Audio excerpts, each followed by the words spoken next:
हमारी खुदावंद यीशु की अंजील मुकद्दस मत्ती के मुताबिक उसका 24वां बाब 42 से 51 आयत तक। एक दिन यीशु ने अपने शागिर्दों से कहा, जागते रहो, क्योंकि तुम नहीं जानते कि तुम्हारा खुदावंद किस दिन आएगा। लेकिन ये तुम जानते हो कि अगर मालिक के मकान को मालूम होता कि किस घड़ी चोर आएगा, तो अलबत्ता जागता रहता और अपने घर में नकब लगाने न देता। इसलिए तुम भी तैयार रहो, क्योंकि जिस घड़ी तुम्हें गुमान भी न होगा, इब्ने इंसान आ जाएगा।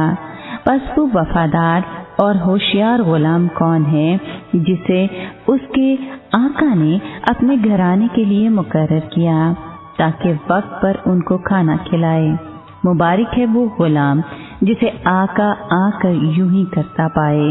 मैं तुमसे सच कहता हूँ कि वो उसे अपने सब माल का मुख्तार कर देगा।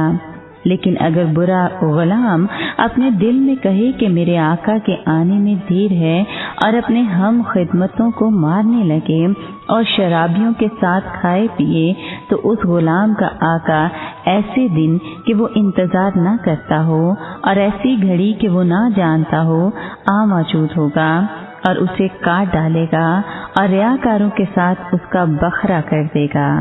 वहाँ रोना और दांतों का पीसना होगा। पाकलाम के पढ़े और सुने जाने पर खुदावंद की बरकत हो, खुदा का शुक्र हो। अजीज दोस्तों, यीशु ने अपने पैरोकारों को चौकस, जागते और तैयार रहने की ताकीद की, और फिर इस सिलसिले में ये मिसाल दी कि याद रखें कि अगर घर के मालिक को पता होता कि चोर किस पहर आएगा, तो वो जागता रहता और चोर को घर में घुसने न देता।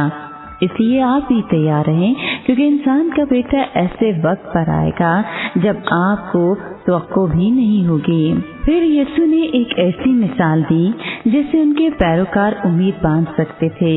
इस मिसाल से जाहिर हुआ कि दुनिया के आखिरी जमाने में जब यीशु की पेशनगोई पूरी होगी, तो एक ऐसा गुलाम मौजूद होगा जो चौकस और मेहनती होगा। यीशु ने कहा, वो वफादार और समझदार गुलाम असल में कौन है जिसे उसके मालिक ने अपने घर के गुलामों पर मुकर्रर किया है ताकि उनको सही वक्त पर खाना दे। वो गुलाम कितना खुश होगा जब उसका मालिक आकर देखेगा कि वो अपनी जिम्मेदारी पूरी कर रहा है। मैं तुमसे सच कहता हूँ कि मालिक उसको अपनी सारी चीजों पर इख्तियार देगा।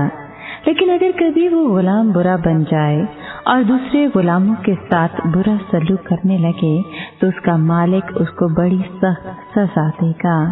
क्या मसीह यीशु ये कह रहे थे कि उनके पैरोकारों का एक गिरोह वाकई ऐसा बुरा रवैया अपनाएगा? नहीं, उन्होंने अपने पैरोकारों को आगाह करने के लिए मिसाल में एक बुरे गुलाम का जिक्र किया, ताकि वो चौकस रहें और अपनी जिम्मेदारियां निभाने के लिए तैयार रहें।